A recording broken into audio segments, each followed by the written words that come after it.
Assalamualaikum Ustadz, Waalaikumsalam warahmatullah.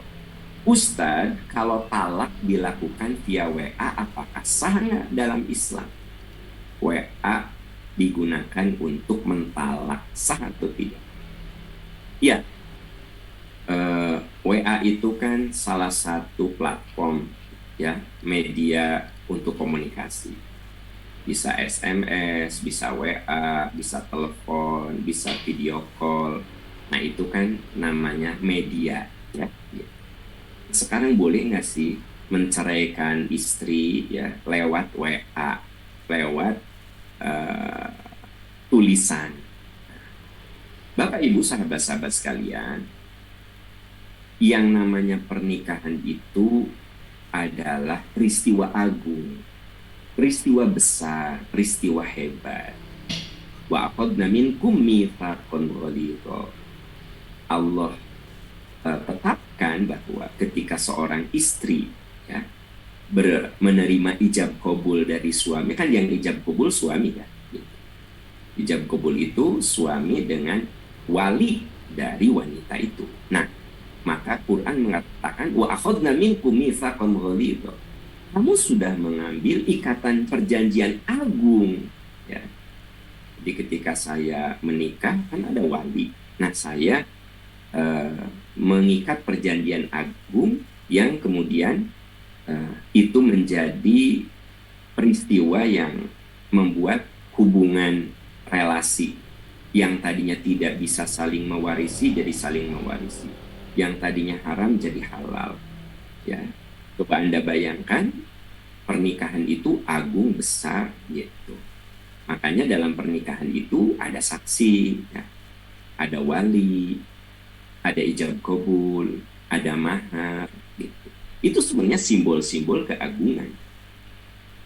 Tiba-tiba simbol yang agung itu hanya sekadar dilepas ikatan agung itu dengan sebuah kalimat di WA.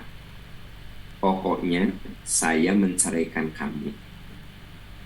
Kebayang nggak orang macam apa kayak begitu? Ya saya tidak bicara sah atau tidak sah dulu. Saya bicara mari gunakan akal sehat kita. Mari gunakan nurani kita. Ketika pernikahan itu biasanya hadir orang-orang penting dalam kehidupan. Minimal ada ayah, ya, ada kakek, ada nenek, ada saudara, kakak adik. Jadi Anda bisa bayangkan sesederhana-sederhananya pernikahan. Ada ini mah Pak Aam, pernikahannya sederhana aja. Ya kan walaupun sederhana di situ ada ya keluarga inti. Benar nggak sih? Apalagi yang pernikahannya dengan pernikahan yang besar begitu. Tiba-tiba ada seorang laki-laki dia ngambil HP, cuma kemudian cekcok dia tulis saya menceraikan kamu. Nah, itu kan berarti laki-laki yang dari situ saja kita sudah menilai ya laki-laki yang menurut hemat saya sangat tidak bertanggung jawab dan merendahkan ya ikatan agung yaitu pernikahan. Jadi kita gunakan dulu pendekatan yang bersifat apa ya nurani. Jadi sungguh tidak etis, sungguh hina laki-laki yang menceraikan istrinya lewat SMS, lewat WA, begitu. Nah itu menggambarkan betapa nistanya laki-laki itu karena merendahkan ikatan agung. Jadi saya melihatnya dari situ dulu, ya. Nah, jelas kan? Clear ya? Jadi laki-laki yang ya yang abal-abal gitu, yang cetek gitu, yang tidak punya mental gitu, mereka yang berani menceraikan istrinya dengan tulisan di SMS, di WA gitu ya, di apa ya, di media-media yang sebenarnya itu untuk ngobrol biasa aja gitu. Padahal yang namanya pernikahan kan udah jelas tadi saya katakan agung, mitsaqul ghalidha, perjanjian kan.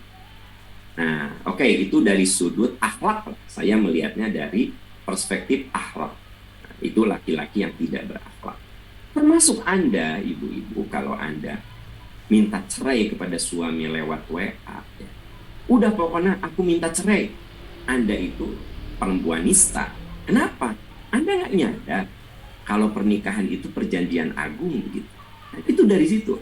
Mau suami, mau istri, ya. Berarti siapapun yang meminta cerai atau menceraikan hanya lewat WA, hanya lewat SMS, itu orang nggak paham agungnya pernikahan. Dan itu menunjukkan kekerdilan orang yang melakukan begitu. Ya, catat itu. Karena saya melihatnya peristiwa ikatan pernikahannya dulu dong. Ya, kalau ikatan pernikahan itu agung, boleh nggak bercerai? Boleh. Tapi yuk lakukan dengan cara agung juga. Bertemu, ngobrol, diskusi, akhirnya kita putuskan kita bercerai. Boleh, ya boleh-boleh saja. Kalau itu ternyata jalan terbaik, ya.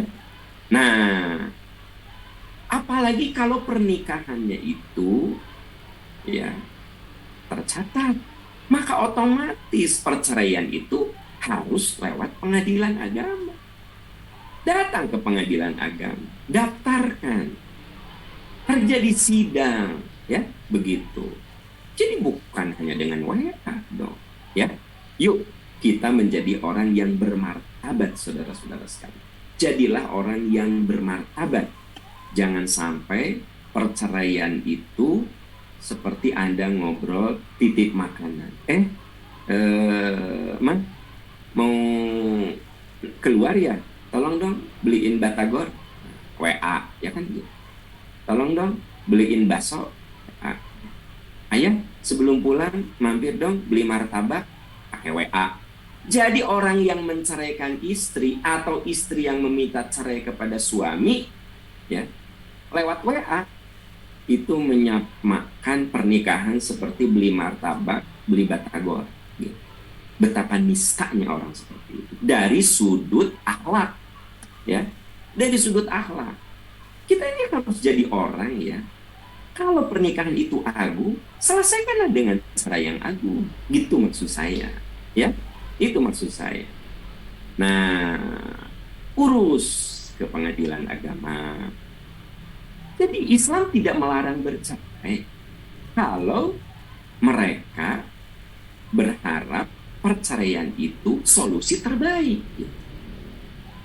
Betul Allah itu tidak suka dengan perceraian. Tapi kalau itu merupakan solusi terbaik, Anda berumah tangga tapi di situ banyak dosa, tiap hari bertengkar, selalu saling menjelekkan, atau terjadi kezoliman, bertahun-tahun Anda tidak dinafkahi, suami hanya main game, hanya tidur-tiduran, nggak mau kerja, Anda yang bekerja keras bertahun-tahun, akhirnya Anda sudah nggak kuat, udah deh aku gugat cerai. Suami tidak melaksanakan kewajiban sebagai suami menafkahi.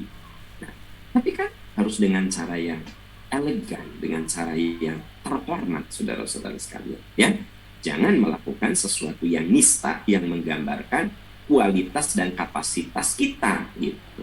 Yuk kita lakukan secara mulia. Bercerai itu boleh, tapi lakukan secara gentle, secara elegan, ya, secara terhormat. Bicara dengan pasangan hidup kita, diskusi, wasyawirhum fil amr, musyawarah. Jangan ujug-ujug bercerai, ya. Nah, lakukan lewat pengadilan agama. Karena dulu Anda menikah juga tercatat, kan?